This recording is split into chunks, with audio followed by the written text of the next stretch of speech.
Nasi adalah makanan pokok orang Indonesia. Oleh karena itu, hampir semua orang dari Sabang sampai Merauke butuh sumber makanan yang satu ini. Yap, beras. Makanya sewaktu harga beras naik, semua emak-emak pasti bakal ribut. Dan waktu harganya stabil, semuanya bakal happy. Tapi kalian pernah kepikiran nggak? Kenapa sih harga beras itu kadang naik, kadang turun, tapi kadang juga stabil-stabil aja? Benarkah harga beras ini dimonopoli sama tengkulak?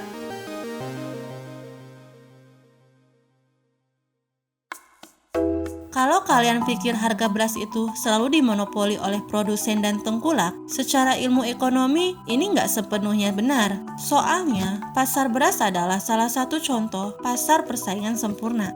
Emang apaan sih pasar persaingan sempurna? Nah, menurut Wikipedia, pasar persaingan sempurna adalah sebuah struktur pasar di mana terdapat banyak penjual atau perusahaan yang menghasilkan barang. Salah satu cirinya adalah begitu banyaknya penjual dan pembeli. Ya, karena beras adalah salah satu kebutuhan pokok masyarakat Indonesia. Otomatis, calon konsumennya adalah hampir seluruh penduduk Indonesia yang saat ini berjumlah lebih dari 280 juta jiwa. Dan untuk memenuhi permintaan yang besar tersebut, otomatis penjualnya juga bakal sangat banyak. Mulai dari produsen yang mengolah gabah menjadi beras, sampai ke distributor dan penjual yang biasa kita temui sehari-hari. Nah, karena jumlah pembeli dan penjual yang sangat banyak tersebut, kita masuk ke ciri pasar persaingan sempurna yang kedua, yaitu mustahil untuk penjual atau individu tertentu untuk mengendalikan harga pasar. Atau simpelnya, kalau ada produsen atau tengkulak beras yang menaikkan harga secara sepihak, konsumen punya pilihan untuk membeli ke produsen atau penjual lain yang menjual dengan harga yang lebih murah.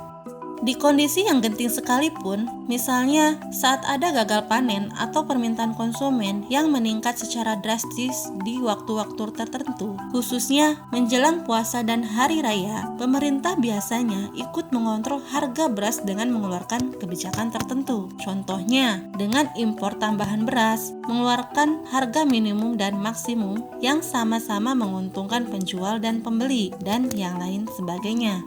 Uniknya, intervensi ini juga salah satu ciri pasar persaingan sempurna loh, yaitu berapapun jumlah barang yang diminta oleh konsumen atau ditawarkan oleh produsen, harga barang tersebut tidak berubah secara drastis. Atau istilah ekonominya adalah kurva permintaan horizontal. Kemudian, ciri pasar persaingan sempurna lainnya adalah produk yang dijual bersifat homogen, atau penjelasan sederhananya, beras yang dijual antara satu produsen dengan yang lain punya fisik dan kualitas yang bisa dibilang setara, karena pemerintah sudah memberikan standarisasi beras mulai dari yang premium, medium, sampai yang kualitas biasa.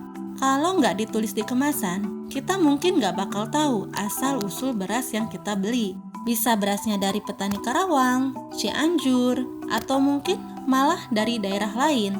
Tapi, meskipun kita nggak tahu dari mana asal-usul suatu beras, kita sebagai konsumen justru selalu mendapat info terkini soal harga beras, khususnya waktu harga beras naik.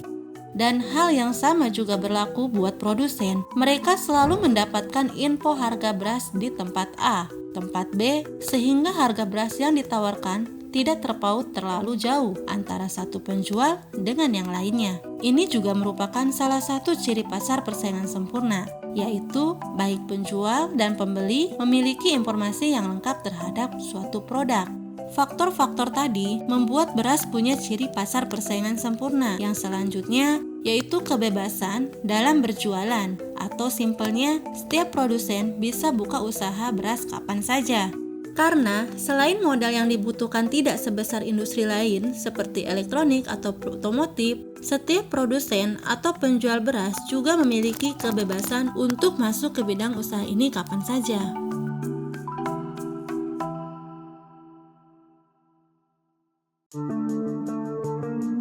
Kalau sebelumnya kita sudah bahas faktor apa saja yang bikin beras jadi salah satu contoh pasar persaingan sempurna, kita lanjut ke pembahasan soal kelebihan dan kekurangannya. Ya, pasar persaingan sempurna ini ternyata juga punya poin minusnya tersendiri. Tapi sebelum kita bahas kekurangannya, kita bahas dulu poin dari sisi konsumen. Poin plus yang pertama pastinya adalah tidak adanya monopoli pasar, atau simpelnya karena produsen dan penjual beras yang sangat banyak jumlahnya, hampir mustahil untuk satu produsen atau penjual bisa memonopoli pasar beras dalam skala nasional. Dan karena tidak adanya monopoli dari satu penjual atau produsen, harga barang di pasar persaingan sempurna tadi juga bakal cenderung stabil di pasaran, alias bakal sangat sulit untuk mengeksploitasi konsumen. Karena sekalipun ada kecurangan yang dilakukan satu produsen atau penjual, konsumen bisa dengan mudah pindah ke penjual atau produsen beras yang lainnya.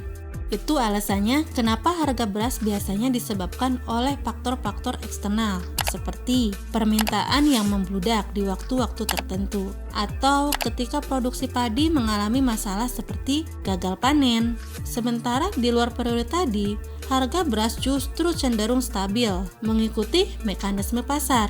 Kemudian dari sisi produsen dan penjual, pasar persaingan sempurna ini berpotensi memancing inovasi baru, khususnya dari sisi efisiensi. Karena ingat, semakin efisiensi biaya produksi dan distribusi beras ke konsumen, produsen dan penjual bakal mendapat keuntungan yang lebih besar. Akan tetapi, pasar persaingan sempurna ini juga punya poin minusnya tersendiri. Contohnya, dengan harga yang sudah ditetapkan di pasaran, produsen dan penjual akan kesulitan untuk mempertahankan keuntungan dalam jangka panjang. Ditambah dengan kurangnya insentif bagi produsen untuk berinvestasi dalam riset dan pengembangan, faktor ini nih yang sering dikeluhkan oleh petani dan produsen beras dalam skala kecil. Mulai dari biaya produksi yang terus meningkat, harga pupuk yang semakin mahal, dan seabrek keluhan yang lainnya. Dan karena minimnya dana untuk riset dan pengembangan tadi, bukan hal mustahil kalau konsumen bakal mengalami kebosanan membeli beras yang itu-itu aja.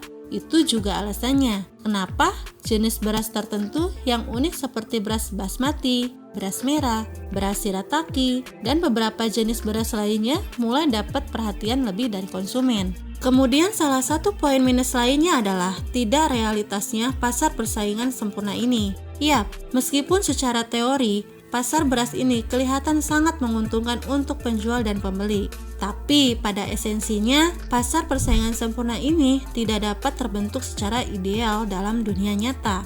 Itu alasannya kita masih sering mendengar isu soal monopoli harga beras oleh tengkulak, impor beras yang merugikan petani, sampai mafia beras yang mengontrol peredaran beras di Indonesia.